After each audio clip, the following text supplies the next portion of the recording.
it's Vicky von Blackwood. I met Vicky for the first time, Leo and I met Vicky for the first time maybe just over a month ago. And we learned a huge amount. She has a unique understanding of one of the aspects of this problem, and she's a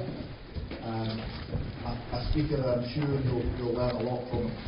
Certainly will read it. So I'd like to welcome Vicky very much. I'm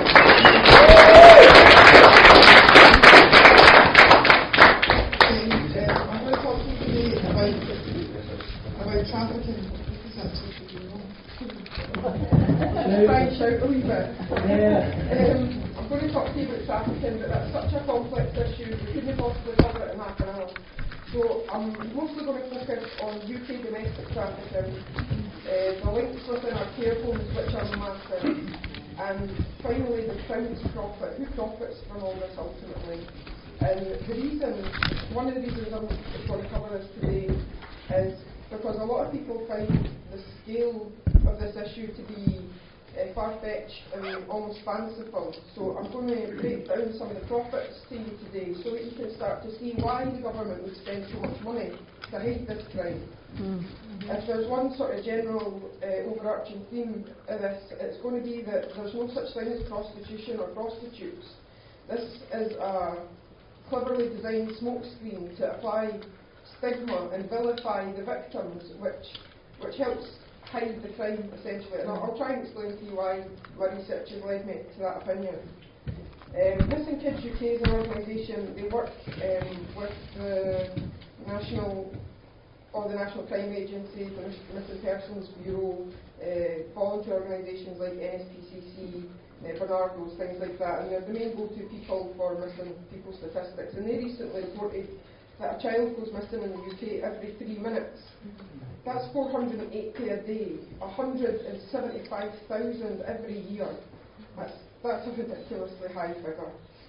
It's estimated that there's 13 million children living in global slavery right now.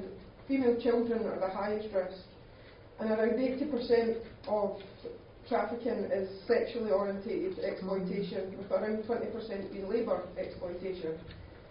Now, 30% of all UK child trafficking victims are care home children. That's a huge figure. If we break it down and we think about all the different types of trafficking that we have kids being bred specifically for this. We have kids being sold by parents. We have them being trafficked in and out of war zones. So for a whole 30% of our child victims to be coming from our care homes, it's very significant.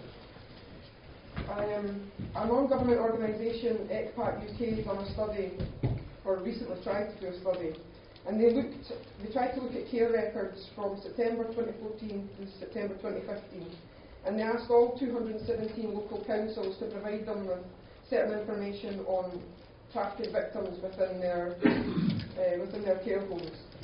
Now, of that 217, only 45 councils even bothered to reply. Of the 45 that did reply, it was suggested that some of them were lying because they were in high-risk trafficking areas where all the other agencies around them were inundated with trafficking victims. Yet these care homes and local authorities claim to have not a single victim in their books. So that's highly dubious, and we must take into account that that skews the statistics quite drastically. So, of the 217, 45 replied. Roughly 70,000 kids are in care at any given time. Now, we only were given records for 4,744, what the government called unaccompanied children. Now, from that 4,744, 593 of them went missing at least once. Of the 4,744 children, 760 were identified as trafficking victims. Now again, let's remind ourselves that that is nowhere near the real figure, given we didn't get all the figures. This is a statistic that always makes me wobble, so I apologise. Of the 760 identified as trafficking victims, 207 were never seen again. That was in 2014 to 2015, and like I say, it's a very small fraction of the true figure. They just vanished. They were never seen again. 207 little lives just snuffed out. Another horrifying statistic was last collated in 2005, and never before or since. They haven't bothered. Like I said, it's worth mentioning there's around 70,000 kids in care at any given time in the UK. This study found that there are 100,000 instances of children being missing for one or more nights in the social work records that they hold. However, only a third of those were ever reported to the police. So there are children going missing in and out of these care homes for a day, 2 days, a week at a time. And nobody's telling the police, to the tune of 65,000 children a year. Why? Why? We need to be asking why. Our care systems are set up with very stringent checks put in place. There's no reason for these to not be reported. They have a system that they should be following, and if they're not, I would suggest we should look at why and start asking some questions. This isn't a new phenomenon. We've heard decades we've been hearing about trafficking being linked to our care homes. We look at some of the big cases like Kincora, Islington, Elmhouse, BBC Savile. All of these were directly based in care homes or heavily implicated local care homes.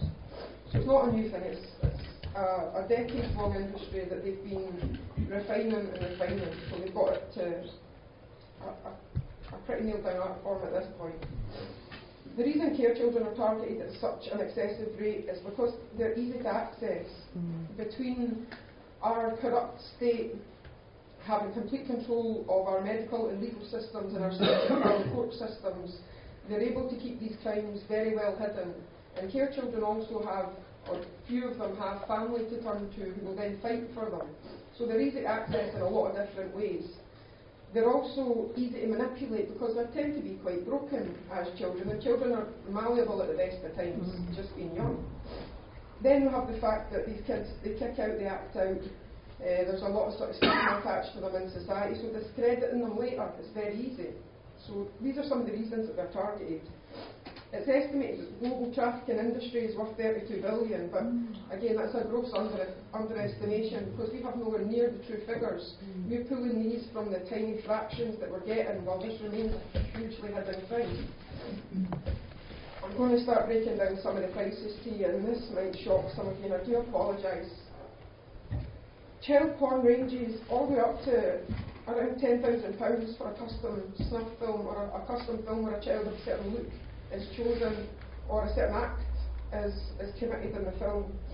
Child snuff parties, an individual ticket goes from anything from £100,000 upwards. And some of the prices are astronomical. When you're looking at sort of Cathy O'Brien's testimony on the presidential models, you're looking at ridiculous sums, but for the most part it caps at around 100 grand. A sex slave will range from completely free because they're, as I say, they're bred into it, they're sold by parents, they're snatched from the streets, they're coerced, they're groomed, they're beaten.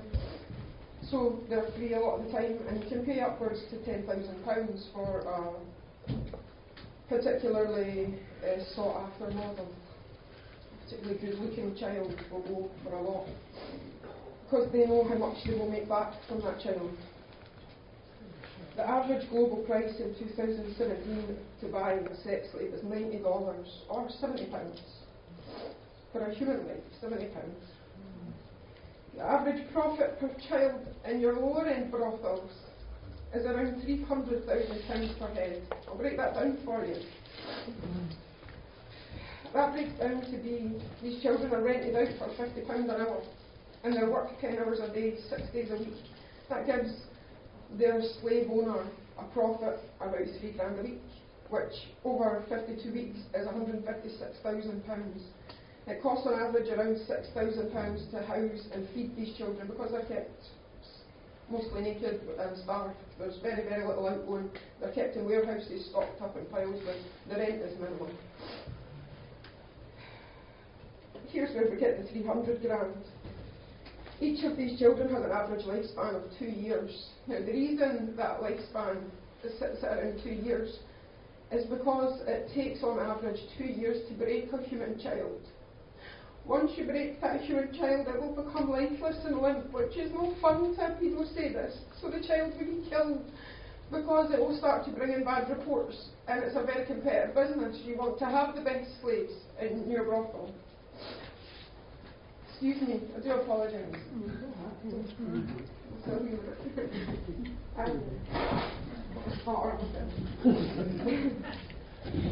Okay, now I'm going to start to try and give you an idea of how prevalent this is in our society at the moment. Now it's been left to run unchecked for so many decades. It was recently admitted by a police chief, a UK police chief, that last year they caught 750,000 people downloading child porn in the UK. That's not individual images, that's not individual children, that's individual people who like to watch child porn. That brings that figure at around 1 in 35. That's an astronomical figure. We have to start picking apart how we got here so that we can start to reverse it. Now, to give you an idea, the police said that they weren't going to imprison these people. They were going to consider them as the harmless end of this crime. I'll get in a minute to why that's absolute fucking nonsense, excuse my language. But the reason they said that was because they just don't have the resources. Now, they're right when they say they don't have the resources, because the truth of the situation is 750,000 downloaded porn. Currently in the UK, we have a total, for all 4 countries, of 90,000 prison places. We're at almost a maximum capacity right now, with just over 86,000. So even if we emptied all of them out, every murderer, every shoplifter, every rapist that is in prison right now, we would still need to build another 660,000 places, when 90,000 has done society for all other crimes combined. That gives you an idea of how disproportionate this crime has become. The police claim it's harmless, but that is, I believe, just a part of the normalisation process. This is part of our centres of power trying to tell us this is okay. It's been a drip process they've been working on for decades now, and it's really ramped up in the last few years. It's not harmless because I'm sure you can imagine child porn is much like any other porn. Its production and its distribution networks are almost identical. So it's not harmless. There will be pay-per-view webcams. There will be custom-made and private collection. There will be what is now dubbed commercial child porn, generic, for everybody child porn. All of these forms use child victims, none of it is harmless. It's also a crime that we know from studying deviant sexual behaviours. It's the type of crime that escalates, and most sadistic serial torturers and murderers started off with sadistic sexual tendencies which escalated. So to say that just looking at the images is harmless is absolute nonsense. It will lead to further crimes. I believe that this huge 750,000 is caused by decades of untreated victims, a huge push for media normalisation, and also through our academic infiltration. Now, our centres of academia, this is where all society takes its cue. You know, our doctors, they're working on stuff that was made in the unis. Our lawyers, they work to things that were designed. The universities really hold the key to how all of society functions year to year. There are ivory tower for knowledge and information. So we believe everything that they say. Cambridge University, between the 4th and the 5th of July 2013, held a 2-day conference under the guise of reclassifying sex, debating the DSM-5, which is the mental health handbook that nurses get that diagnoses different types of mental health issues. Mostly just so they can get to the end column to tell you what tablet they're going to give you. But anyway, some of the topics were, and quite rightly, caused an absolute outrage. Some of the topics included liberating the paedophile, a discursive analysis, danger and difference, the stakes of haemophilia. Now, for those of you that don't know, haemophilia, paedophiles like to rape children 11 and under, and haemophiles like to rape 11 to 14-year-olds. So the most controversial and the most disgusting lecture that was given over this conference was by Dr. Philip Tromovich from Doshisha University in Japan. His topic was the prevalence of paedophilia, and in that he stated that it was not only normal and natural, but that the majority of men are either paedophiles or hebephiles. Now, it's interesting to note, a lot of people here will know the name Tom O'Carroll. I imagine most of us would know Tom O'Carroll's name. One of the founders of PI, a prolific convicted paedophile. He spent the few days after attending this conference and being in front row as one of their star attendees, he spent days online braying about how him and Dr. Philip had enjoyed drinks for hours and talked about all manners of paedophilia. Been great. He even brayed online about how it was one of those rare occasions where he got to feel relatively popular for a couple of days. It was nice for him, he had a lovely fucking time. So, this is not a new push. This is not just something, it's ramping up drastically, so we're seeing it more now. But it's been insidiously creeping in for a long time, deliberately so. This agenda's been in place for a long time. If we go as far back as 1981, a book titled Perspectives on Paedophilia was produced with mostly pro-pedo contributors. And most worryingly, this was specifically aimed at, and it was used as literature for people being trained in these fields for, I think it was around 2 decades. It was a long time this book was used. It's only recently fallen out of favour. It was aimed at social workers, child protection workers, nursery workers and probation officers. Now that doesn't sound sinister, right? Let's look at some of the contributors. We have the, yet again, very, very famous, prolific, convicted paedophile and one of the founding members of PI, Peter Wrighton. When we look at some of these contributors, what I'd like to look at is their positions that they held within our society and give you an idea of the strings that these people might be pulling behind the scenes. Peter Wrighton was, for a while, Director of Education at the National Institute for Social Work. That's a pretty big title to hold. It's a pretty scary title to hold when we look at the huge prevalence of human trafficking. He also advised the Home Office policy. Another contributor, Brian Taylor, he was a sociology lecturer at Sussex University and then went on to Ulster University. And he supervised university research projects such as professional decision making and risk in social work. Again, a worrying supervisor for such a research paper. He was also a founding member of the board of European Social Work Research Association. I would suggest these aren't the kind of people that we want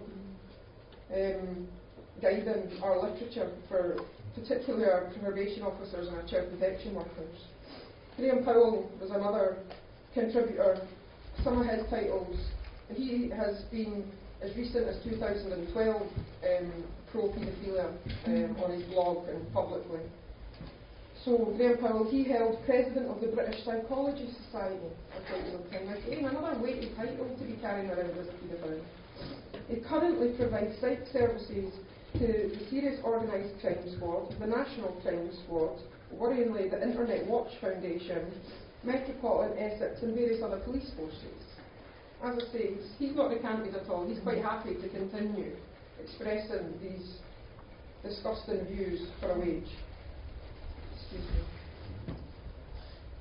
Very smart. I'm holding the tears, but it comes out some. Right.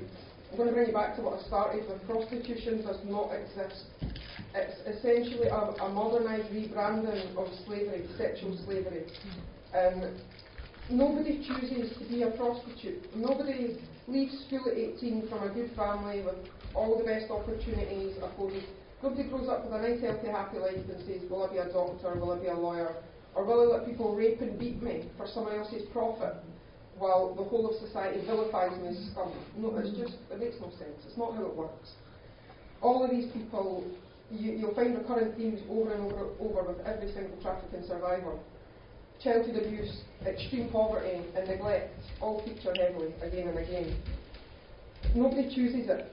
They're all taken into it either by coercion, intoxication, intimidation, outright violence. Basically, grooming can be done in a manner of different ways. At some point during this grooming process, a level of normalisation occurs and a kind of Stockholm develops. It's a defence mechanism. We all adapt to the environment that we're placed in and will accept horrific things just to survive that day. So these people start living day to day. They don't really have time to process what's been said to them. Part of that is because to make a sex slave be malleable, to make a human being debase yourself and not fight back, you have to follow a pretty brutal process, which most traffickers will call the breaking in process.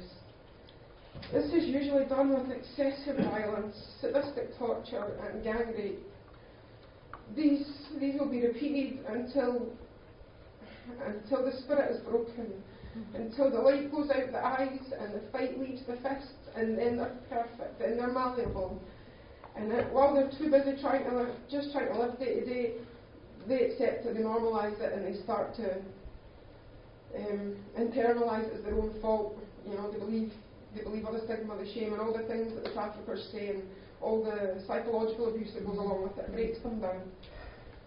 Now, our media, it feeds and it creates this societal stigma around supposed prostitution, and this compounds the trafficker's condition, and all the things that they're saying to the victim are all mirrored between society and the trafficker. So the victim believes it completely because there's no other options available to them. So the self-loathing, the guilt, the shame, all this, it's your own fault, all that is really just cemented into their psychology pretty quickly. To be honest, if being convincing is the difference between you leaving with a broken job that day or surviving, you will pretty quickly learn how to look like you're enjoying the sex, like you're enjoying the abuse that is being inflicted upon you. So it's a very complex psychological process that's going on. Now, by the media portraying, I was watching a programme at 9:30 in the morning, a programme came on in the background on the telly, How I Met Your Mother, I think it's called, and they made a joke about a hooker. Like I say, 9:30 in the morning, this was aired. We have laws and watersheds. People aren't allowed to make certain controversial statements. We're not allowed to make racist statements or sexist statements. That's not okay. That's seen as wrong. But hookers, they're fair game. They're scum. They're just prostitutes.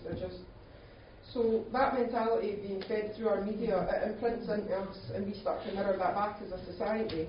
That's also compounded again by our legal systems persecuting the victim. Rather than you being told this is a trafficking survivor, you're told in the paper a prostitute was charged with solicitation. You never hear about the trafficker or the abusers using the service. They're never picked up by the legal system. So again, all of this, even subconsciously to the victim, they're picked up and then they're accused of being a prostitute. At no point do they think they're a victim. It's a very clever disguise for this trafficking network to operate under. And because it's the state who are operating the largest trafficking rings, it serves their purpose to have these stigmas perpetuated as strongly as they can. Because by vilifying the victim, they isolate them entirely. Nobody wants to go to the prostitute walking the street with very little teeth, looking like they're clearly battling a drug addiction. Nobody wants to go up to them and say, how old were you when this started? Who first did this to you? How did you get here? Nobody asks, they don't want to know, because they're stigmatised, they're vilified, they're scum. And equally, the person surviving it, they identify as scum and self-loathe. That's how they feel. They don't want to put their hand up and say, oh, by the way, this happened to me. So it provides them a net of absolute silence, a complete blanket that hushes the whole thing up. It hides the endless stream of broken trafficking survivors that the system is putting out year after year. Sorry, lost where I was there. To give you a slight idea of some of the horror that trafficking survivors, people who are in the sex industry, have to put up with, the mortality rate for a trafficking survivor is 200 times that of one of their counterparts, a non-traffic counterpart of the same age and ethnicity. 200 times. That's drastic. That's really, really severe. Another study was done that looked at abusers who were visiting saunas in Scotland, and in this study it was found that 54% of the sample taken all had violent convictions for sexual and violent crimes. So that gives you a bit of an idea of what these working trafficking people are putting up with day to day. This is where the most violent people are going to subject their easy prey to, I guess. You know, they're easy victims for them. It's estimated right now, this year, that there are 58,000 adult trafficking victims currently being falsely identified in our system as prostitutes. Around 47 million adults are in slavery globally right now. So we're starting to see the huge global scale of this problem. Now, it's not just our care homes, they also use their proxy companies. And we see corporations such as Foxconn, Nike and Dynacor all being caught trafficking people with no consequences, not a single consequence. They'll maybe pretend to fire a few people, but nobody sees a cell. There's no real justice. Now, for example, Dynacor, if we just take them as one example, they were caught trafficking children for sex in Bosnia when they were supposed to be there rebuilding. And they were taking these war-torn children and they were trafficking them. And what we have to look at is that 97% of Dynacor's funding comes from the US government. So are Dynacor trafficking children, or are the US government using a proxy company to get at these war-torn children? I would say that's more what's going on. It's the same elite families that are profiting over and over. When we track this money tree, it always comes back to the same handful of people. Now, of course, there's a media blackout on all of this. We don't hear about Dynacor trafficking in Bosnia. We don't hear about the royals being caught raping. It's hidden from us. It's all kept out our media while they give wall-to-wall coverage of Muslim gangs, because that suits them.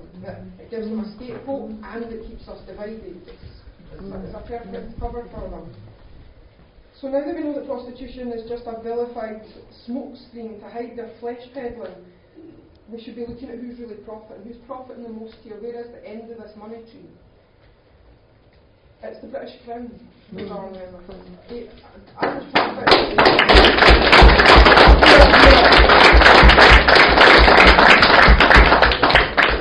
As we all know. Now, the reason I can state that as an absolute fact is in 2009, the Office of National Statistics, they came forward and they gave us one of the most horrifying statistics I've heard in recent years. They told us that to get their GDP above France, they were now going to start counting publicly their drug profits and their prostitution profits, trafficking, slavery profits, we should be calling them. Now, in 2009, they claimed that they had made a profit from all drugs. Now, you're talking street drugs, all kinds of legal and illegal highs. You're talking about prescription drugs being resold. The whole drug market in the UK, every rave to every heroin addict, it's a huge market, and it's worth 4.4 billion in 2009. That year alone, sexual slavery netted the Crown, and they were quite happy to brag about this, £5.3 billion. So for people who think that the Crown wouldn't expend any money to be trafficking our children, at 300 grand a head and £5 billion that they're willing to publicly admit, it starts to become a bit more realistic. We start to see exactly why so much money is being expended on targeting these survivors and silencing them. I'm almost done, I promise. We're nearly there. Right. Just going to quickly finish up. This is the longest my mouth's been flapping that I haven't used the word revolution, so I'm going to stay true to form. And I'm going to leave you with this last statement. All my years of research and all my years surviving in this industry has brought me to the conclusion that this crime is so insidiously entrenched in our institutions and our organisations that nothing short of a full revolution will eradicate this.